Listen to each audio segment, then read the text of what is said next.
तब तो उन्हें डिकोरम और संविधान कुछ भी पता नहीं था।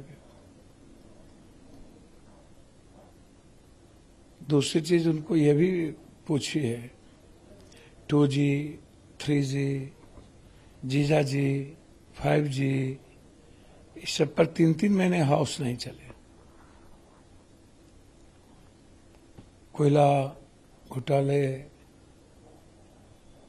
क्या कुकर्म नहीं किए थे ये लोग। मनमोहन सिंह जी तो हर चीज से बेदाग थे और सुप्रीम कोर्ट ने कह दिया। इतना ही नहीं, मनमोहन सिंह जी नहीं, 2G, 3G, सेप्टम, सबसे जो लोग इसमें जिनको बीजेपी ने इन्वॉल्व की थी और 9-9 महीना सदन नहीं चलने दिया, लगातार 3-3 महीने तक, तो वो तो क्षमा मांगेंगे, यानी तो फिर हाउस का पैसा भरपाई करेंगे। तीसरी चीज, जब पूरी तरीके से संसदीय प्रक्रिया खत्म हो जाएगी, चेयर का मतलब होता क्या है?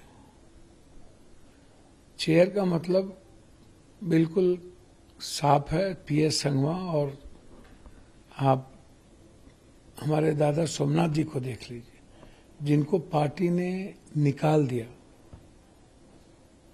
CPM पार्टी ने उनको इस व्यक्तित्व के कारण कि मैं चेयरपर्सन हूं, आज पार्टी नहीं हूं, उनको निकाल दिया। वो होता है चेयर की गरिमा। तो आज चेयर का रेस्पेक्ट है, लेकिन बीजेपी जिस तरीके से संविधान को कंडक्ट कर रही है और मुखेर कानून, सदन की मर्यादाओं को संचालित करने में बीजेपी ने दफ्तर बना दिया सदन को भी, पार्टी बीजेपी पार्टी।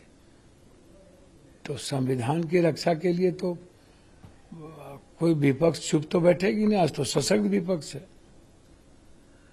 सर, विरोध करना, प्रोटेस्ट करना, लेकिन इसका मतलब ये नहीं है वो दूसरे सांसदों के अधिकार को छीने।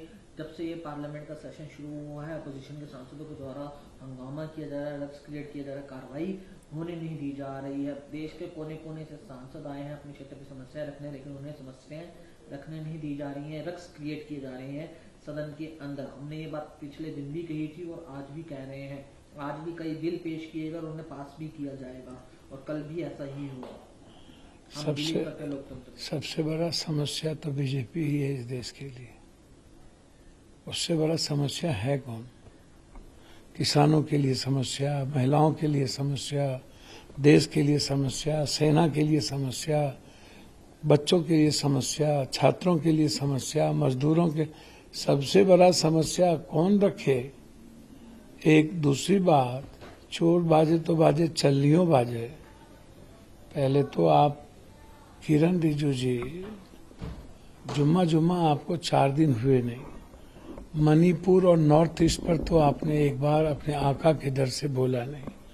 आज 1 साल से ऊपर हो गए मणिपुर जल रहा हो। कभी आपने मणिपुर के बारे में बोला? कभी आपने मणिपुर की जनता को जाकर के आंसू पोंछे? कभी आपने चाइना को चैलेंज की?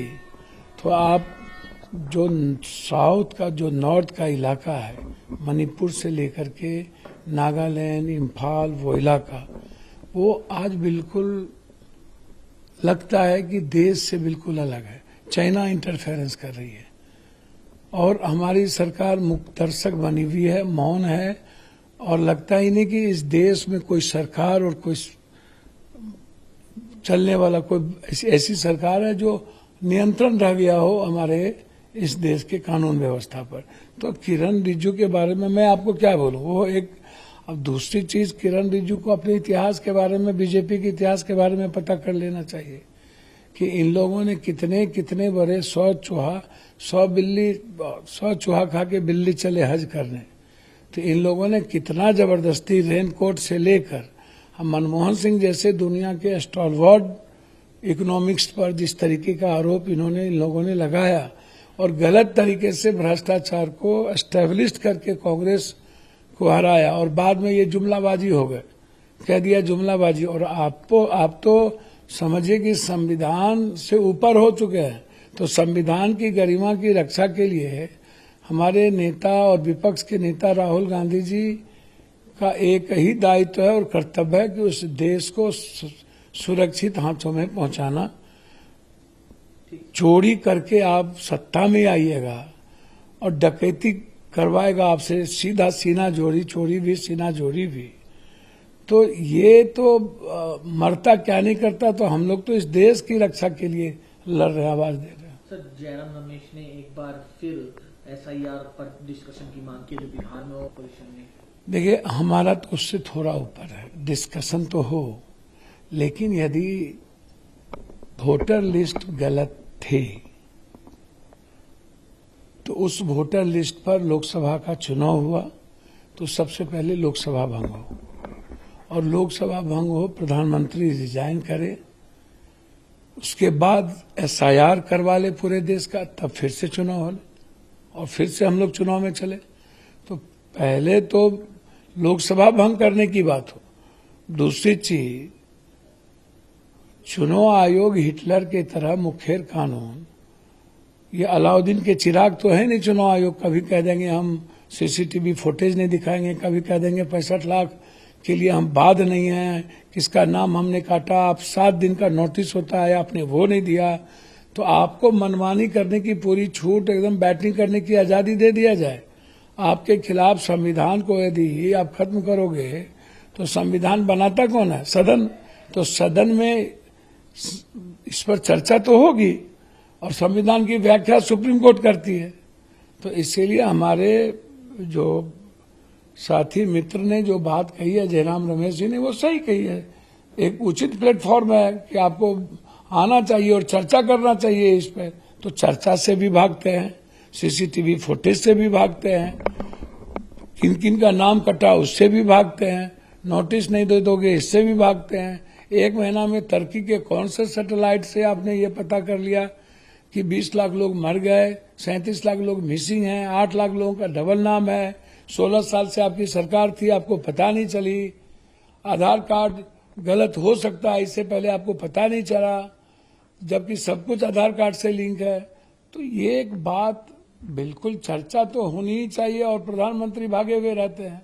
तो सड़क से लेकर के सदन तक हमारे नेताओं का जो वोट का अधिकार है, गरीबों का अधिकार है, उसके लिए आवाज है, वो लड़ाई लड़ रहे हैं और आर पार की लड़ाई लड़ रहे हैं। सर, आज कैबिनेट में है, यूनियन कैबिनेट मिनिस्टर अश्विनी वैष्णव ने इस बारे में जानकारी दी है।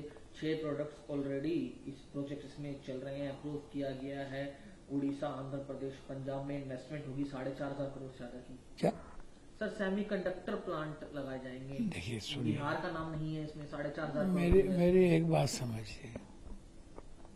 पहले तो ये जहाँ जहाँ का नाम आप ले रहे हो, उड़ीसा, छत्तीसगढ़, उड़ीसा, पंजाब और आंध्र प्रदेश, वही मैं कह रहा हूँ, ये पूरे तरीके से आप समझ लो।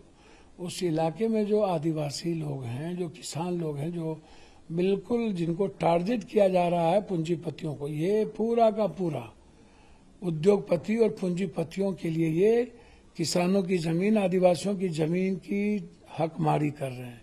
इन्हें कोई डेवलपमेंट से मतलब नहीं है।